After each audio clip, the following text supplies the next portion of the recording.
Halo penonton Cokro TV, balik lagi sama gue, Gracian, rekan gue Cindy Florencin, kembali lagi di program Kupas Berita. Seperti biasa, acara Kupas Berita ini ngebahas berita-berita yang lagi heboh nih. Kita bakal pilih berita yang menarik dan kita bahas bareng-bareng. Kalian juga bisa nimbrung di komentar di bawah ya. Oke, kita masuk ke berita pertama nih, Gra. Jadi ada berita kalau Setara Institut ngerilis lagi nih daftar peringkat kota toleransi di Indonesia. Berdasarkan ukuran Indeks Kota Toleran atau IKT 2022 nih, Cilegon jadi kota yang dapat skor toleransi paling rendah. Waduh. Nah, ini nih artinya masyarakat di Cilegon ini tuh benar-benar paling nggak toleran se-Indonesia. Waduh, sulit dong ya kalau Sulit kayak gitu ya. banget. Gue kesana nggak mau deh. Ya, anti ya.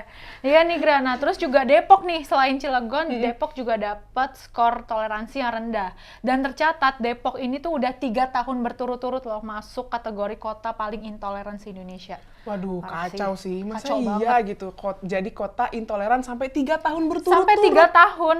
Waduh, jangan-jangan Pemkotnya nggak beres nih. Emang nggak beres sih. Nah, Setara Institut sendiri nih bilang kalau penyebab Depok jadi kota intoleran selama 3 tahun itu ya karena pemerintah daerahnya ini yang dia tunduk gitu sama masyarakat intoleran. Waduh, jadi kalau misalkan masyarakat ngelarang bangun gereja nih, diikutin gitu?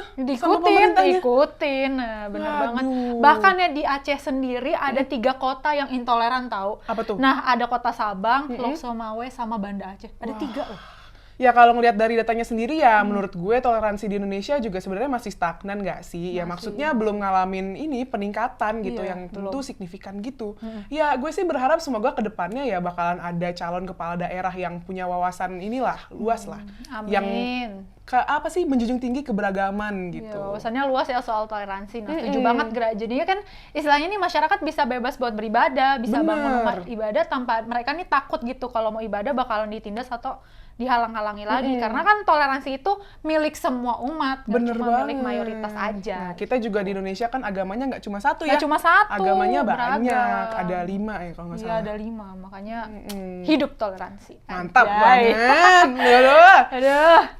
Oke, kita masuk ke berita selanjutnya nih, Sin. Sekarang itu kan udah maju ya. Iya, apa-apa tuh pembayaran sekarang cashless lah. Iya. Ya apa-apa udah pada pakai barcode gitu kan, QRIS gitu. Bahkan di pedagang kaki lima itu sekarang tuh udah banyak banget yang ada barcode-barcode-nya gitu. Canggih Kayak kemarin gitu, kita kan ke pasar lama ada barcode-nya. Iya, Bapak gitu. bayar barcode. Kulineran apa-apa QRIS lah sekarang intinya. Nah, tapi Sin, kenapa tuh? kemarin tuh rame gitu. Ada video rekaman cowok nih lagi ngeganti QR code kotak amal di Masjid Kebayoran Baru. Buset. Diganti pakai apa coba? Pakai apa tuh?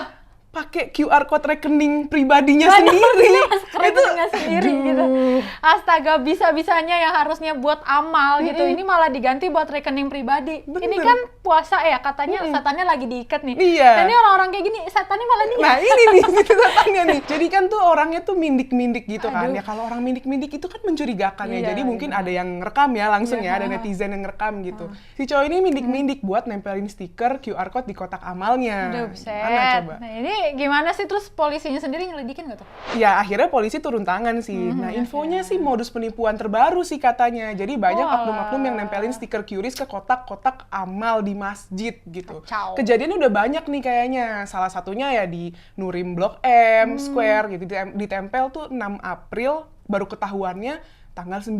Lu bayangin berapa orang yang udah masukin scan QR nih. Dapat berapa tuh dia tuh? Nah, bikin resah aja nih yang modelan kayak begini. Kita kan emang niatnya mau beramal ya, tapi malah jatuhnya kita yang kena tipu. Dan aduh, by the way pelakunya udah ketangkep belum sih itu?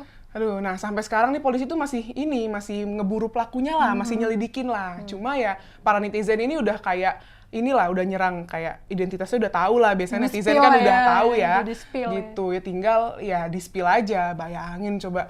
Kayaknya itu nanti harus dicek juga tuh di daerah-daerah kita ya, di masjid-masjid terdekat gitu ya. Ntar kita mau amal malah jatuhnya ngasih duit ke dia gitu. Buset, nih bener-bener sih the power of netizen ini ya. Makanya kalian nih kalau yang mau beramal, mending lebih hati-hati lagi deh. Takutnya kan kita emang niatnya awalnya mau beramal ya, jatuhnya malah ke tangan yang salah gitu. Dan buat para pelaku nih, deh tobat gitu. Ini kan lagi puasa ya, mohon maaf, tolong perbanyak amal, perbanyak ibadah. Bener banget. Jangan nipu-nipu lah. Iya, bener banget tuh, Beb. Kalian juga bisa sih langsung ke lembaga amal terpercaya gitu kan. Sumber ya infak atau ya bersedekah ya gitulah gitu. Biar nggak jatuh ke tangan penipu-penipu kayak gini gitu. Nih buat pelaku nih yang nipu nih, please banget jangan gantiin job desk-nya setan ya. Jadi manusia yang bermanfaat. Setan itu biar tugasnya setan aja, udah nggak usah jadi ini. Kalau dulu kan sebelum ada QRIS kotak amal dibawa pergi. Sekarang pakai QRIS. QRIS apa tuh kira-kira dipakai aplikasi mana tuh? Aduh, Dana mungkin, BCA. Semuanya. Aduh. Oke, Sin, sekarang kita masuk ke bagian bacain komentar para penonton Cokro TV ya. Nah, komentar pertama dari Sukarti Sumartoyo di video Cekas yang judulnya Banyak Babi Ngepet di Indonesia. Aduh. Komentarnya gini nih, Pak Sobari lucu, bikin ngakak, kekayaan yang langgeng dan tidak bermasalah itu hasil kerja keras yang diridhoi oleh Tuhan. Contohnya bukan hasil merampok, bukan hasil mencuri, bukan hasil membodohi, bukan hasil dari membohongi, bukan hasil dari hal-hal yang sirik dan lain-lain yang berbahaya. Mantap. Nah, mendingan mah kalau misal cari uang yang halal-halal aja ya. Setuju ya, dong. Gimana ya? Karena kalau misalkan uang panas nih ya, uang haram gitu, emang gede sih, cepet. Tapi ya cepet juga hilangnya.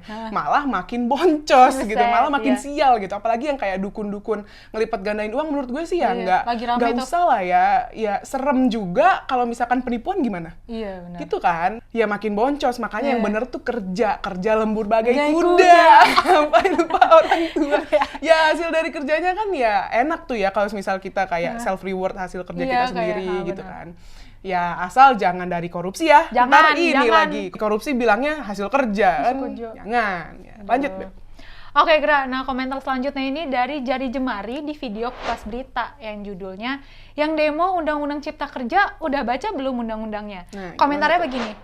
Sebenarnya mereka ikut demo kebanyakan mahasiswa yang cari muka sama seniornya, supaya disegani senior dan memiliki nyali yang besar. Waduh. Masalah substansi yang ingin didemokan mereka nggak tahu. Wajarlah aksi demo sering sekali ditunggangi kelompok tertentu, karena mahasiswa yang berdemo kebanyakan goblok semua. Ntar kayak peristiwa kemarin, ada seorang mahasiswa UNAN berani-berani bertanya kepada Mahfud MD, tetapi ditanya balik membedakan Omnibus Law dengan Undang-Undang Cipta Kerja, dianya nggak tahu. Sungguh momen yang membagongkan. Waduh. Duh, sarkas banget ya Bun. Sebenarnya gue juga setuju sih, namanya demo kan istilahnya kita menyampaikan aspirasi dari masyarakat ya. Jadi kita harus tahu dulu nih substansi atau tujuan yang mau diprotes dari sebuah undang-undang itu apa sih. Kalau kitanya sendiri aja nggak bisa bedain mana Omnibus Law, mana Undang-Undang Ciptaker, kan rempong sendiri ya, Say. Jadi kalau mau demo, ya dipersiapkan dengan matang dulu gitu. Jangan langsung main demo aja tanpa tahu tujuannya apa nih. Yang diprotes apa sih? Ini protes apa, jadi istilahnya main koar-koar aja gitu. Jangan ya. Jangan deh. Oke, komentar selanjutnya dari Asri Wiratmaja di video Pojok Kang Sobari yang judulnya Kembalikan Keadilan pada Ganjar. Komentarnya gini nih, siap, bebaskan NKRI dari kaum intoleran dan radikal yang dengan segala cara akan membuat NKRI tidak nyaman dan penuh dengan aura permusuhan. Salut Bung Sobari. Ya iyalah ya, bahaya banget kalau misal intoleran ini mendominasi. Bisa-bisa hancur, nggak nyaman banget deh pokoknya. Ntar vibes-nya tuh bukannya keberagaman lagi, malah jadinya musuh-musuhan, kita musuhan, gitu. Intinya ya kalau soal pemimpin ya mau gimana juga harus pilih yang nasionalis lah, yang bisa kerja, yang nggak intoleran. Benar. Oke, nice. Lanjut. Next, komentar selanjutnya dari Dana di catatan Syafiq Hasim dengan judul Bupati Purwakarta kalah dengan tekanan ormas. Komentarnya gini nih.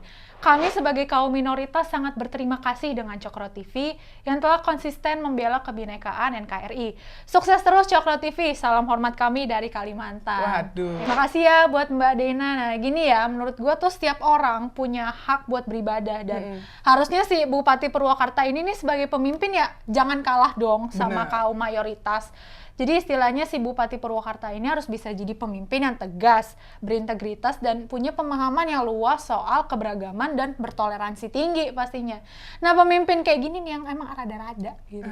Jadi istilahnya pemimpinnya aja intoleran, gimana masyarakatnya udah susah, udah pemimpinnya aja begitu gitu. Pemimpinnya modelannya begitu. Sengklek gitu. Anjay, sengklek.